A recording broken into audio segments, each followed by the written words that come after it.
When developing new manufacturing technologies, researchers can conduct hundreds of experiments before they can perfect a process and deploy it commercially.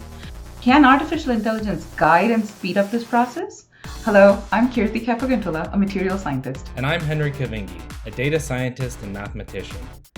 Together, we're developing AI to look at manufacturing research data and recommend what experiments to try next. Current AI tools fail to answer the questions that are important to a material scientist. That's why we're developing methods that will provide the user with the information they need to plan their next experiment. This includes the reasoning behind model predictions, so we can start to build trust between model and scientist. With the help of trustworthy, interpretable AI, we hope to speed up the commercial adoption of advanced manufacturing processes.